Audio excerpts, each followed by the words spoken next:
ॐ नमः सिद्धेभ्यः नमो अर्हन्ताणं नमो सिद्धाणं नमो आयर्याणं नमो उवझायाणं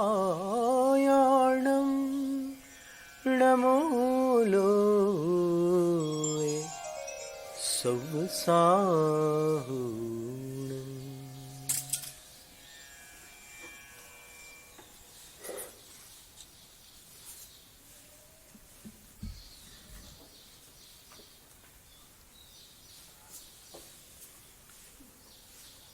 तो अपन ने पूर्व सत्र में जो पढ़ा था उसमें ये लिखा था कि वैसे तो संसारी जीव के 14 गुणस्थान होते हैं। तो जब कोई जीव सम्यक दृष्टि बनता है तो सम्यक दर्शन का जो प्रथम गुणस्थान है वो 14 गुणस्थान, उसके बाद फिर ऊपर सारे ही सम्यक दृष्टि होते हैं।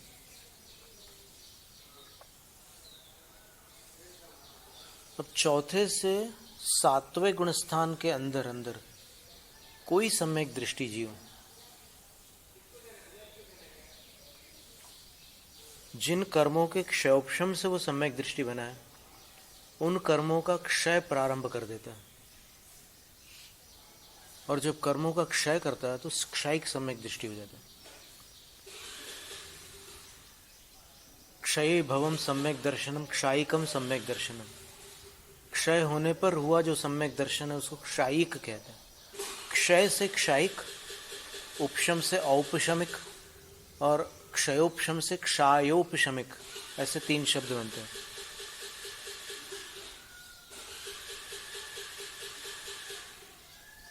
तो इन 4 गुणस्थानों में कोई भी जीव क्षायिक सम्यक दृष्टि बन गया।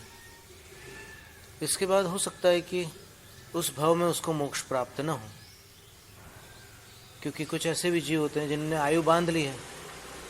और आयु बांधने के विषय में एक नियम गुम्मटसार जीवकांड और गुम्मटसार कर्मकांड दोनों में आता है कि चत्तारि विखित्ताइम आउग बंधेण होई सम्मत्तम अणुवद महवदाइम न लहई देवाउगम मोत्तुम।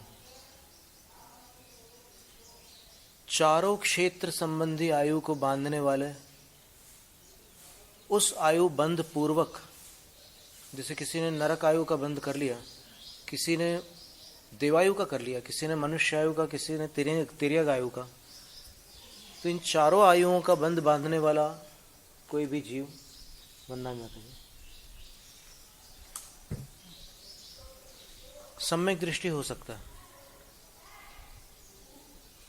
अपने को ऐसा नहीं समझना है कि किसी को नरक जाना है तो वो सम्यक दर्शन नहीं प्राप्त कर सकता, उसको देवशास्त्र गुरु की बात रुचेगी ही नहीं, ऐसा नहीं है। नरक बांध करके भी उसमें परिवर्तन आ सकता है, वो सम्यक दृष्टि बन सकता है। और सम्यक दृष्टि तो क्या, यदि उसको योग्य सामग्री मिल जाए, देव शास्त्र गुरु केवली श्रुत केवली, तो क्षायिक सम्यक दृष्टि भी बन सकता है। जैसे राजा श्रेणिक का जीव था, राजा श्रेणिक का जीव, उसने नरकायु का बंध बांधा था। और महापुराण के प्रथम पर्व के 24वें श्लोक में लिखा है कि श्रेणिक राजा ने यह भी कहा कि मैंने मुनियों का वध किया। वो गले में सांप डालने वाली तो अलग घटना हो गई, तो उनने यहां तक के स्वीकार किया कि मैंने इतने सारे अनर्थ किए हैं। तो नरक आयु का बंध बांधने वाला श्रेणिक राजा कालांतर में क्षायिक सम्यक दृष्टि हो गया। और इसी तरह बाकी आयु बांधने वाले भी सम्यक दृष्टि हो सकते हैं और क्षायिक सम्यक दृष्टि भी हो सकता है। गतिबंध तो ध्रुवबंध ही है। गति तो 24 घंटे गतिबंध होता ही रहता है, वो तो कभी रुकता ही नहीं। मिथ्या दृष्टि को चारों गतियों का बंध हो सकता है, लेकिन सम्यक दृष्टियों को नरक और तिर्यंच गति का बंध नहीं हो सकता। और मनुष्य पर्याय में या तिर्यंच पर्याय में यदि कोई सम्यक दृष्टि जीव है तो उसको मनुष्य गति का भी बंध नहीं होता, मनुष्यायु का भी बंध नहीं होता। मनुष्यायु का बंध नरक गति का जो सम्यक दृष्टि है या देव गति का जो सम्यक दृष्टि है वही कर सकता है। थोड़ा सैद्धांतिक वर्णन आ जाता है कभी चर्चाओं में अपने, और वो स्वाध्याय के लिए आवश्यक भी है, पर जिनको समझ में नहीं आता वो उसके ऊपर श्रद्धा धारण करके कोई अन्य संकल्प विकल्प ना करते हुए शांति से सुन सकते हैं। यहाँ पर जो श्रोता है ना, उनसे हम कह रहे हैं, और यहाँ भी हो सकते हैं ऐसे कई कि जिनको ये सब सिद्धांत थोड़ा कठिन पड़ता हो, कोई चिंता की बात नहीं। सुनने वाले सब लोगों को सब कुछ थोड़ी समझ में आता है, पर फिर भी सुनना बड़ी बात है, और सुनने जो मिला है वो इस भव के पुण्य से नहीं मिला है, भावांतर के पुण्य से प्राप्त हुआ है। ये चीज़ मिलती नहीं है, ये बहुत दुर्लभ है। क्योंकि आज इस विदित विश्व में, जो आज के यहाँ के लोग जो जानते हैं जिसको विश्व के रूप में, वो जम्बू द्वीप, मेरू वगैरह तो शास्त्रीय विश्व है, लेकिन यहाँ जो इनको पता है सबको, इतने जीवों में भी कितने लोग इसमें रुचि लेते हैं, इसलिए ये दुर्लभ है। तो यहाँ बात यह है कि चारों गतियों की आयु बांधने वाला जीव सम्यक दृष्टि हो सकता है, लेकिन दूसरे उत्तरार्ध में आचार्य कह रहे हैं कि अणुवद महावदाइम, यहाँ पर अणुव्रत महाव्रत का अर्थ सिर्फ द्रव्य की बात नहीं है, यहाँ पर गुणस्थान को लेंगे। गोमटसार ग्रंथ की बात आ रही है तो फिर यहाँ पर मिथ्या दृष्टि के अणुव्रत महाव्रत की चर्चा नहीं हो सकती, यहाँ उस गुणस्थान की चर्चा है।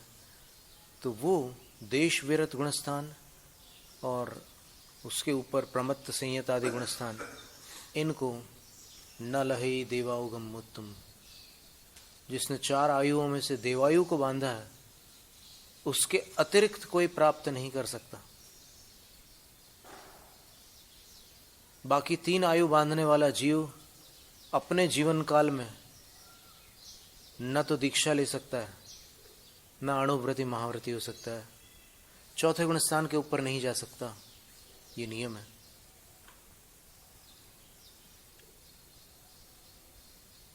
श्रेणिक राजा चतुर्थ गुणस्थान वर्ती थे, श्री कृष्ण चतुर्थ गुणस्थान वर्ती थे, बाहुबली चतुर्थ गुणस्थान वर्ती थे, लेकिन भरत, राम ये पंचम गुणस्थान वर्ती थे। 5वें गुणस्थान वाले थे ये जीव। तो ये अबद्धायुष्क थे, और उनमें से श्री कृष्ण बद्धायुष्क, राजा श्रेणिक बद्धायुष्क थे। तो ऐसी स्थिति में ये बंध विच्छित्ति का जो प्रकरण बताया, उसमें मनुष्य और तिरंच गति में मनुष्य आयु की बंध विच्छित्ति, मनुष्य गति की बंध विच्छित्ति, मनुष्य गति प्रायोज्ञानुपूर्वी की बंध विच्छित्ति दूसरे गुणस्थान में होती है। यानी कोई भी मनुष्य गति का प्राणी है, वो दूसरे गुणस्थान तक के मनुष्य आयु का बंध बांध सकता है, तीसरे में बनता ही नहीं आयु का बंध, चौथे में नहीं बांध सकता, चौथे में केवल देवायु का बंध होगा उसको। मनुष्य गति में अगर होगा कोई जीव, सम्यक दृष्टि जीव, तो उसको चौथे गुणस्थान में देवायु के अतिरिक्त कोई आयु बंध नहीं सकती, ये नियम है। और जो बद्धायुष्क है, पहले बांध लिए जिसने आयु, तो वो भोग भूमि जाएगा, कर्म भूमि में मनुष्य नहीं बनेगा। और जिसने तिर्यक आयु बांध ली है, वो भोग भूमि का तिर्यंच बनेगा, कर्म भूमि का तिर्यंच नहीं बनेगा, अगर सम्यक दर्शन हो जाता है तो। ये सारे नियम है कुछ सिद्धांत के। तो मान लो कोई क्षायिक सम्यक दृष्टि जीव देव या नरक गति में चला गया, तो वहां से पुनः मनुष्य पर्याय को प्राप्त करके तीसरे भव में मोक्ष चला जाएगा।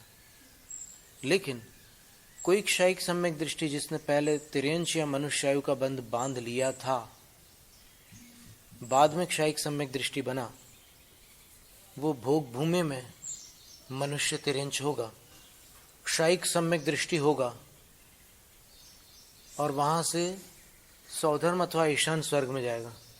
क्योंकि भोग भूमि का नियम है कि मिथ्या दृष्टि भवनत्रिक में जाते हैं और सम्यक दृष्टि 2 कल्पों में जाते हैं, सौधर्म और ईशान स्वर्ग में ही जाते हैं भोग भूमि से।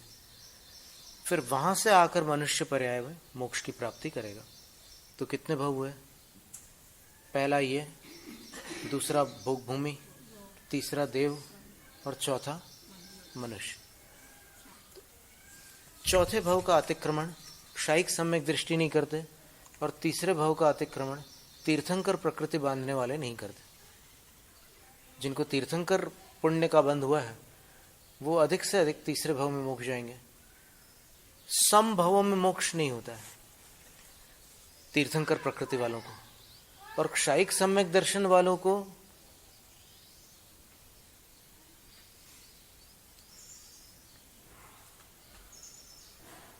यदि मनुष्य तिर्यंच आयु का बंध बांधे हुए हैं वो, तो प्रथम नहीं तो चतुर्थ भव में मोक्ष होता है। और यदि बंध नहीं बांधा तो उसी भव में भी मोक्ष जा सकते हैं, अथवा तीसरे भव में मोक्ष जा सकते हैं। देव और नरक आयु का बंध बांधा है तो तीसरे भव में मोक्ष हो सकता है। ये सारी चर्चा थी। अब ये तो होगी क्षायिक सम्यक दर्शन की चर्चा। इसके बाद जब बचा हुआ मोहनी कर्म जब नष्ट होता है तो क्षायिक चारित्र उत्पन्न होगा, क्योंकि सम्यक तो घाती प्रकृतियां नष्ट हो चुकी है 7वें गुण स्थान तक। अब 10वें गुण स्थान तक जाकर के चारित्र मोह का पूरा नाश कर देंगे। और चारित्र मोह के नाश का क्रम बताया है कि 7वें गुण स्थान में अध प्रवृत्तकरण करेंगे, 8वें में अपूर्वकरण में 4 काम करेंगे। कौन से 4 काम करेंगे? स्थिति कांडक घात, अनुभाग कांडक घात, पाप प्रकृतियों का केवल। पुण्य प्रकृतियों के तो अनुभाग वृद्धि को प्राप्त होंगे, स्थिति नहीं बढ़ेगी, अनुभाग की वृद्धि होगी। अनुभाग जानते हैं ना, फलदान शक्ति को अनुभाग कहते हैं। और फिर गुण संक्रमण भी होगा और गुण श्रेणी निर्जरा भी होगी। ये 4 कार्य अपूर्वकरण गुण स्थान में होंगे। और उसके बाद अनिवृत्तिकरण में पहुंचेंगे। अनिवृत्तिकरण में सबसे पहले नपुंसक वेद को नष्ट करेंगे यदि पुरुष वेद उदय में है तो, और फिर स्त्री वेद को नष्ट करेंगे, और फिर हास्यादि षट को पुरुष वेद में प्रक्षिप्त करेंगे, यानी उनके परमाणुओं को पुरुष वेद की प्रकृति में डाल देंगे वो। अब वो जो भी प्रक्रिया है, विसंयोजना भी हो सकती है, क्योंकि देखिए जब विसंयोजना करके जीव द्वितीयोपशम सम्यक दृष्टि बनता है तब वो अनंतानुबंधी कषाय के परमाणुओं को अन्य कषाय और नो कषाय में विसंयोजित कर देता है। वो भी एक संक्रमण है। संक्रमण के अनेक भेद हैं, विद्यात संक्रमण, गुण संक्रमण, स्तिबुक संक्रमण। तो वो उन प्रकृतियों में कर देता है उसको। और फिर जब नीचे आता है तो विसंयोजना का समाप्त हो जाती है और वापस संयोजित होकर के वो अगर और नीचे के गुण स्थान में आ जाए तो वापस संयोजित होकर के वो अनंतानुबंधी वापस अपनी सत्ता में आ जाती है और उदय में भी आ सकती है। अगर ज़्यादा नीचे आ गए नीचे के गुण स्थान में तो उदय में भी आ जाएगी। और ऐसा भी उल्लेख है कि ऐसा कोई जीव जो द्वितीयोपशम से नीचे मिथ्यात्व में आ जाए, कोई नीचे मिथ्यात्व में गिर गया, तो मिथ्यात्व में गिरने पर वो जो अनंतानुबंधी भी संयोजित है, अभी अन्य प्रकृति रूप है उसके परमाणु,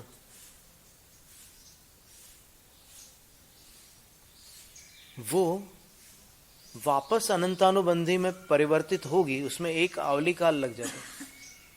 तो मिथ्यात्व गुण स्थान भी आ जाता है लेकिन अनंतानुबंधी का उदय नहीं रहता एक आवली तक। पर उस समय मिथ्यात्व का स्थिति अनुभाग बंध तो चालू ही रहता है। ऐसा नहीं है कि मिथ्यात्व का बंध न होता हो उस समय। जब तक मिथ्यात्व का उदय रहता है तब तक मिथ्यात्व का बंध भी अवश्यंभावी है, लेकिन अनंतानुबंधी का वहां उदय नहीं है एक आवली तक।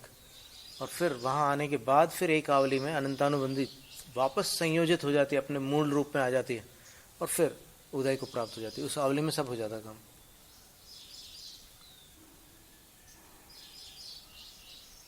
तो अब 9वें गुणस्थान में हास्यादि षट को पुरुष वेद में प्रक्षिप्त करते हैं, पुरुष वेद को संज्वलन क्रोध में प्रक्षिप्त करते हैं।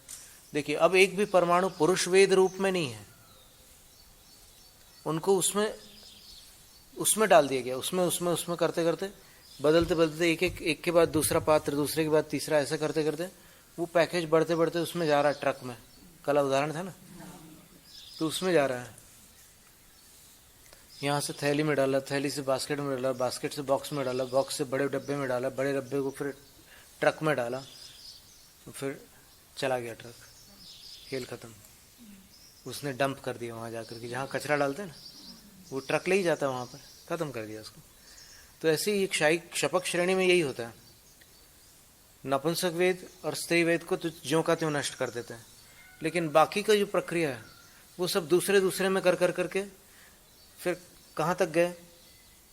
हास्यादि षट को पुरुष वेद में, पुरुष वेद को संज्वलन क्रोध में, संज्वलन क्रोध को संज्वलन मान में, संज्वलन मान को संज्वलन माया में, संज्वलन माया को संज्वलन लोभ में, और संज्वलन लोभ को सूक्ष्म कर देते हैं। अभी बादर था, सूक्ष्म कर दिया। अब सूक्ष्म करने के बाद सूक्ष्म लोभ, सूक्ष्म सांप्राय गुणस्थान हो जाता, 9वां गुणस्थान समाप्त। क्योंकि जब तक बादर था तब तक बादर सांप्राय 9वां गुणस्थान था, अब 10वां हो गया।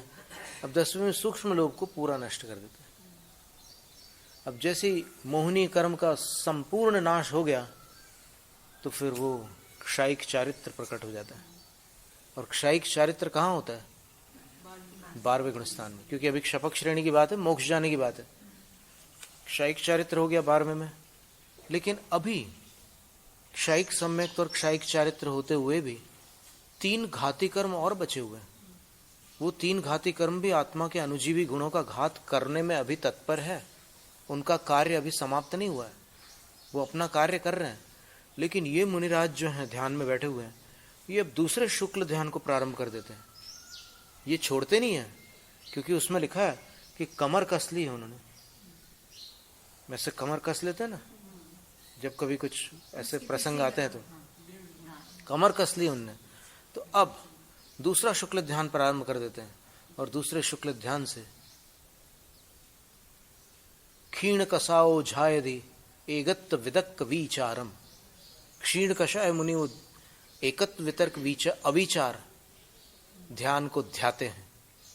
अब एकत्व वितर्क अविचार के जब अंत के 2 समय शेष रह जाते हैं, तो उपांत्य समय में वो निद्रा प्रचला इनका नाश करते हैं, और अंत में फिर ज्ञानावरण की 5, दर्शनावरण की 4 और अंतराय की 5 प्रकृतियों का क्षय करके फिर केवल ज्ञान रूपी भास्कर बन जाते हैं, केवल ज्ञान के सूर्य को प्रकाशित करते हैं। और केवल ज्ञान अकेला नहीं होता, वो अपने साथ और भी 8 साथियों को लेकर के आता है, केवल दर्शन भी। फिर ये जो लब्धियां थी, ये जो क्षायिक सम्यक्त और क्षायिक चारित्र था, ये भी अब वहां पर अब अनंत शक्ति आ गई ना। अब मोह के नाश होने पर सुख के अनुभव करने में क्या आपत्ति थी?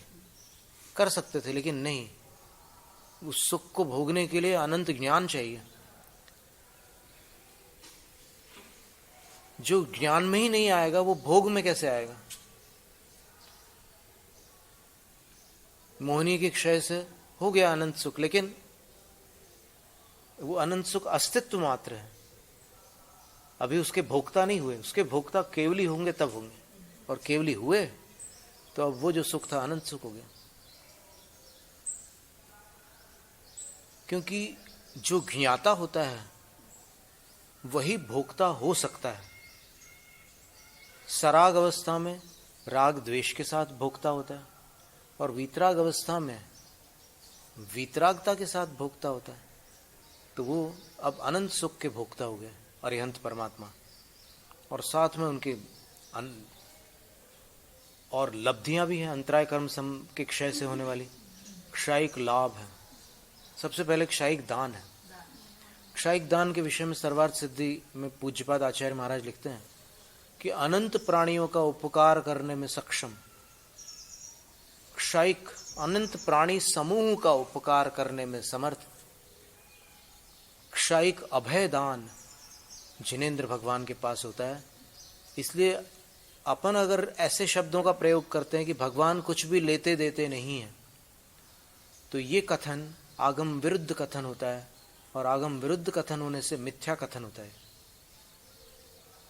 भगवान कुछ भी लेते नहीं, यहां तक तो कथनचित ठीक है। कथनचित इसलिए क्योंकि वो भी क्षायिक लाभ लब्धि से उन नौकर वर्गणाओं को तो ले ही रहे ना शरीर में। अब लेन देन वाली वस्तुओं को नहीं लेते, इस अपेक्षा से वो कुछ नहीं लेते और कुछ देते नहीं है। परिभाषा ही है क्षायिक दान की कि देते हैं। जो क्षायिक दाता हो उनको अदाता कहना कितना विपरीत कथन है। अपने जिनेंद्र भगवान वीतराग है, वो कुछ भी नहीं देते। अरे वाह, निष्काम भक्ति करो, निष्काम भक्ति करो, ये उपदेश अच्छी बात है, लेकिन वहां से क्यों जोड़ रहे हो? वो वीतराग है इसलिए नहीं देते, वीतराग है इसलिए नहीं देते, ये हेत्वाभास है, ये सम्यक हेतु नहीं है।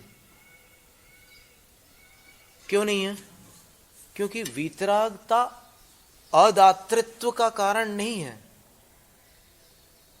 वो मनुष्यों के समान नहीं देते हैं, और मनुष्यों के समान न देने से अदाता हो जाएंगे क्या?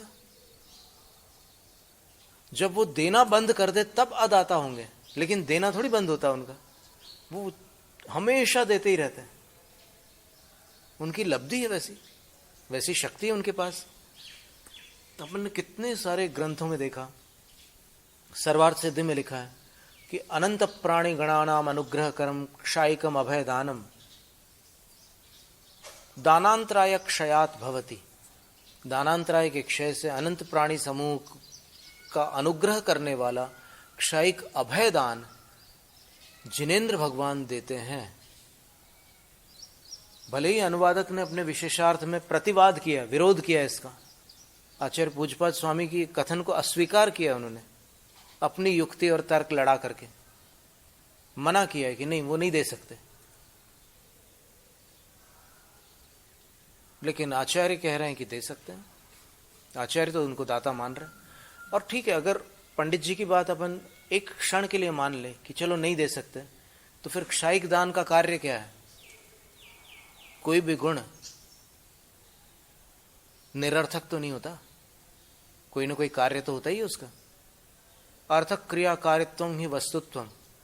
अगर आत्मा वस्तु है तो उसमें कोई ना कोई अर्थक क्रिया होगी।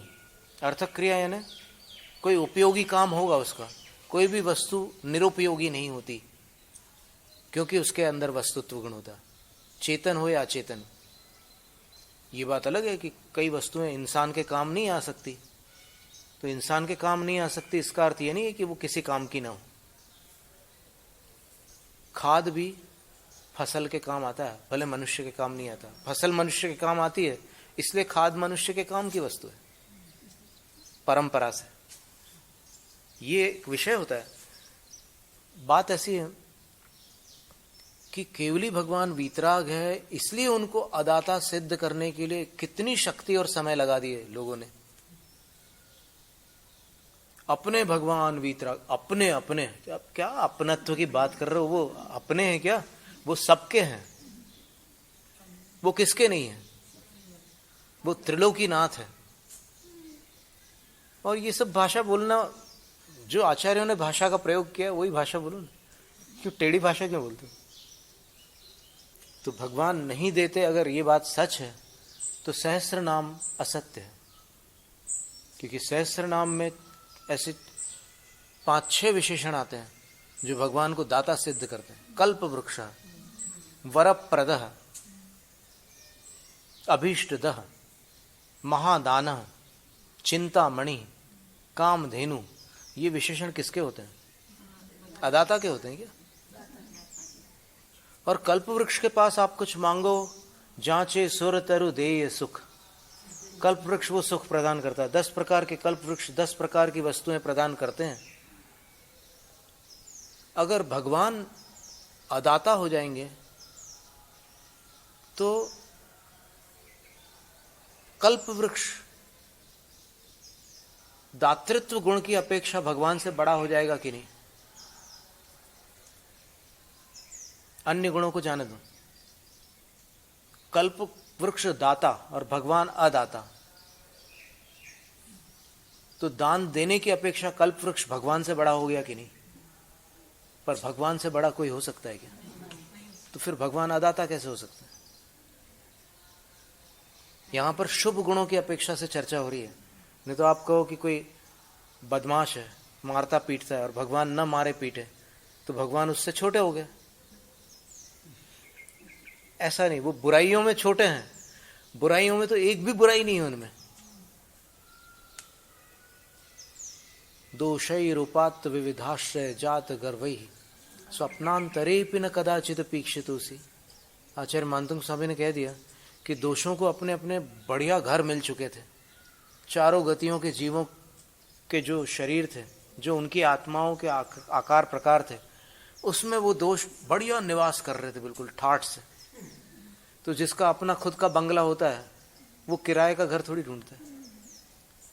तो उनका खुद का घर था दोषों का, तो उन्होंने सपने में भी कदाचित अपि न ईक्षितोसी, आदिनाथ भगवान की तरफ नजर उठा के नहीं देखा सपने में भी दोषों ने, क्योंकि उनके अपने घर थे, अपने बंगले थे, और गुण जो थे उनको कहीं जगह नहीं मिल रही थी। तो निरवकाश तया मुनीश त्वं संश्रित अशेष ही गुणे ही, सब गुणों ने आपको सहारा बना लिया, आपको घर बना लिया, क्योंकि उनको दूसरे कहीं जगह नहीं मिल रही थी, घर नहीं था कहीं, तो आपके पास आ गए।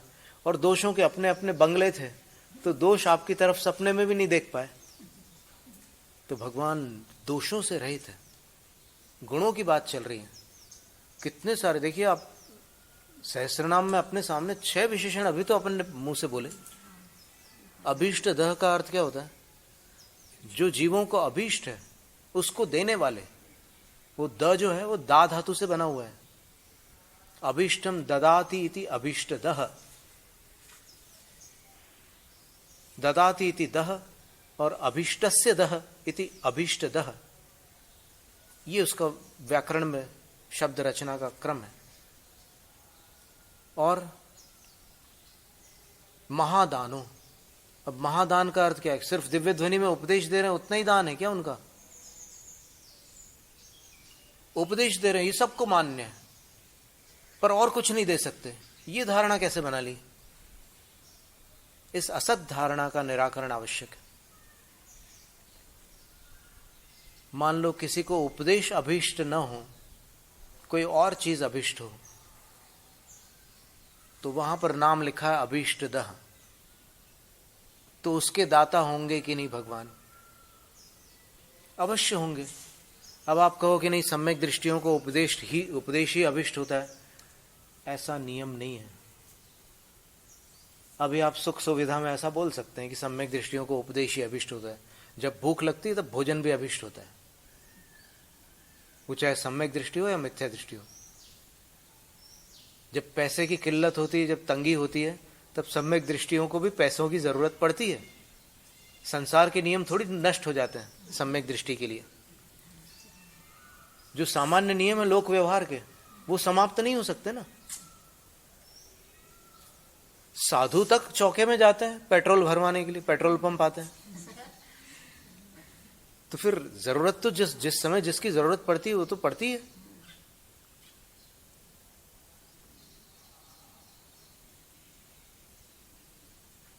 तो ये जो लब्धियां प्राप्त होती भगवान को, उसके बाद वो केवल दान, केवल लाभ, केवल भोग, केवल उपभोग, केवल वीर, सबके स्वामी होते हैं। 9 केवल लब्धियों के भंडार होते हैं। धम्मवर चाउरंग चक्रवर्ती, ये पद आता है ना, अपन पढ़ते हैं। धर्म के जो उत्कृष्ट चतुरंग है, मुनि आरिका श्रावक श्राविका, उनके चक्रवर्ती है वो। और वो चक्रवर्ती जो होता है वो अपनी चतुरंगिणी सेना का चक्रवर्ती होता है, सब पर विजय प्राप्त करके षटखंड का स्वामी हो जाता है। और ये अपने मुनि आर्य का श्रावक श्राविका के चक्रवर्ती होते हैं तीर्थंकर भगवान, और ये कर्मों को जीतने वाली सेना को लेकर चल रहे हैं। ये सारे जो मुनि आर्य का श्रावक श्राविका है, ये सब कर्म को भी जीतने वाले लोग हैं। श्रावक श्राविका में यहाँ पर सामान्य गृहस्थ नहीं है, क्योंकि चतुर्विध संघ जो बताया गया है वो संघस्थ श्रावक श्राविकाओं की अपेक्षा से, गृहस्थ श्रावक श्राविकाओं को यहाँ संघस्थ नहीं माना गया है।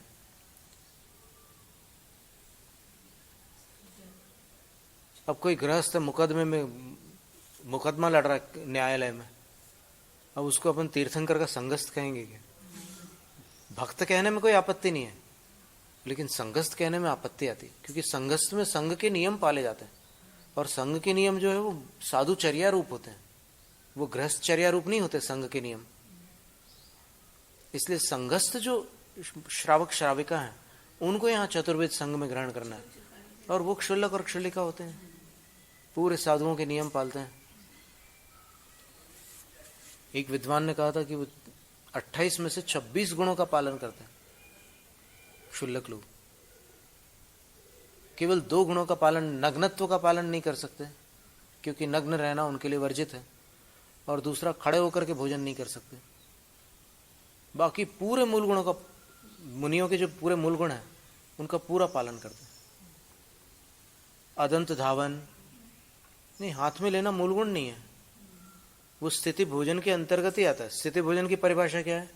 अंजलि पुड़ेन ठिच्चा है, पहले ही उसके पहला नियम है अंजलि में लेना, खड़े होकर के ले रहे हैं, और यहां पर पात्र में ले रहे हैं। पाणव पात्रम, पाणिरेव पात्रम, दोनों में अंतर। पाणव पात्र में अपने हथेली पर पात्र रख करके ले रहे हैं, और वो गृहस्थ लोग हथेली पर पात्र रख करके नहीं ले रहे हैं, गृहस्थ लोग थाली में लेते हैं, पाटे पर पात्र रखते हैं, या फिर और डाइनिंग टेबल या जो भी उनके यहाँ पर साधन, और यहाँ पानी पर पात्र रखते हैं, अथवा पानी को ही पात्र बना करके लेते हैं। क्षुल्लक के लिए दोनों विधान किए हुए। प्रश्नोत्तर श्रावकाचार सागार धर्मामृत में ये उल्लेख है कि क्षुल्लक पानी पात्र में भी ले सकते हैं और पात्र में भी ले सकते हैं, दोनों प्रकार के हैं। हमने 7 वर्ष पानी पात्र में लिया हुआ है, फिर हम पात्र में ले रहे हैं, दोनों प्रकार का हमारा वो है। तो चतुर्विध संघ के चक्रवर्ती तीर्थंकर भगवान, धम्मवर चाउरंग चक्रवर्तीनम देवाय देवाणम नाणाणम दंसनाणम अलग है। अभी तो यहाँ पर भगवान का जहां तक वर्णन था वहां पर ये था वर्णन, धम्मायरियाणम धम्म देशयाणम धम्मनायगाणम। धम्मायरियाणम यानी धर्माचार्य, धम्म देशक यानी उपाध्याय, तो धर्म नायक यानी साधु। ये अपन पढ़ते ना, धम्मायरियाणम धम्म देशयाणम धम्मनायगाणम धम्मवर चाउरंग चक्रवर्तीनम, ये तीर्थंकर धर्म के उत्कृष्ट चतुरंग के चक्रवर्ती तीर्थंकर भगवान। और वैसे कथनचित आचार्य भी इन 4 प्रकार के संघों के नायक होते ही हैं। तो इस तरह इतने कर्मों का क्षय करके वो 63 प्रकृतियों का नाश करके केवल ज्ञानी परमात्मा होते हैं, अरहंत भगवान होते हैं। अब इसमें आप देखिएगा, ये जो मोहनी कर्मों की प्रकृतियां थी, ये घाती कर्मों की जो प्रकृतियां थी, उनमें मोहनी की 28 प्रकृतियां थी, ज्ञानावरण की 5 थी, दर्शनावरण की 9 थी, अंतराय की 5 थी। कितनी हुई कुल? 47। फिर अब ये 63 प्रकृति कैसे हुई? 3 आयु कर्म संबंधी प्रकृतियां हैं जो दूर से ही नष्ट है, समझ लो, वो पास ही नहीं आई। चरम शरीर थे, आयु का बंध हुआ ही नहीं। तो देवायु, मनुष्यायु नहीं, मनुष्यायु तो है अभी क्योंकि उदय में है। देवायु, तिर्यक आयु और नरक आयु, ये 3 आयु दूर से ही उनके पास नहीं आ पाई। तो इन 3 का तो अयत्न साध्य विनाश, अयत्न साध्य निर्वाण कहा उसको, कि यानी उनको कुछ यत्न करना ही नहीं पड़ा, अपने आप वो हमेशा के लिए अलग हो गई। पर गिनती में तो आएंगे ना 3, क्योंकि अनादिकाल से तो इन तीनों ने भी तो इस जीव को दीर्घ काल तक बांध के रखा था ना, तो अब वो छुटकारा प्राप्त कर चुके हैं इन 3 से। अब इसके बाद मनुष्य आयु से तो सिद्ध होंगे तब छुटकारा मिलेगा, अभी अरहंत की बात चल रही है, इसलिए 3 आयु से छुटकारा अरहंत को हो गया। अब ये 47 थे, तो 47 में 3 जोड़ दीजिए, 4 घाती कर्म की 47 प्रकृतियां थी ना, अभी अपन ने गिनी थी, तो ये 50 हो गई। ठीक है, अब 13 नाम कर्म की प्रकृतियां भी नष्ट होती है। कहाँ नष्ट होती है? वहां 9वें गुण स्थान में, जहां बादर कषाय थी ना, और बादर कषाय जहां नष्ट कर रहे हैं अंतिम समय में, वो वहां भी नष्ट होती है। तो 13 और कर्म को नष्ट कर दिया, 50 और 13 63 प्रकृतियां, तो 63 का नाश करके वो अरहंत हुए हैं। तो यहां पर यही कह रहे हैं, क्षीण कषायताम अधिरोह्य, 12वें गुण स्थान पर अधिरूढ़ होकर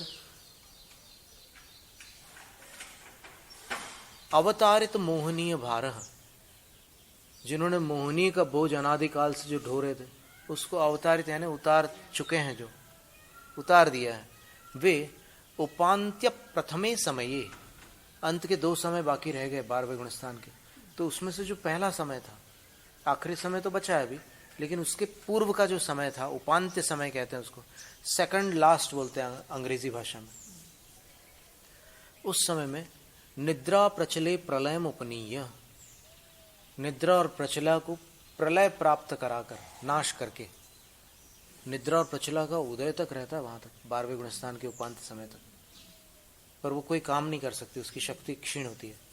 तो उन दोनों का नाश करके पंचानाम ज्ञानावरणानाम, चतुर्णाम दर्शनावरणानाम, पंचानाम अंतरायाणाम, चांत्य समये, चांतम अंते समुपनीय, अंत में इनका अंत कर देते हैं।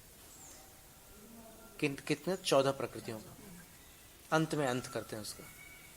और फिर तदनंतरम, उसके उपरांत ज्ञान दर्शन स्वभावम केवल पर्यायम अप्रतर्क्य विभूति विशेषम अवापनोति, जिनकी विभूति विशेष तर्कणा से बहुत ऊपर की है, कोई तर्क नहीं कर सकता, कोई उसमें बुद्धि काम नहीं कर सकती, ऐसी अचिंत्य विभूति विशेष को केवली भगवान प्राप्त कर लेते हैं।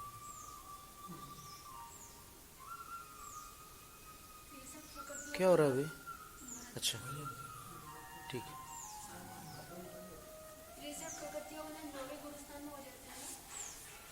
नहीं नहीं, कैसे हो सकता है? अभी अपन ने 12वें गुण स्थान तक पढ़ा पूरा।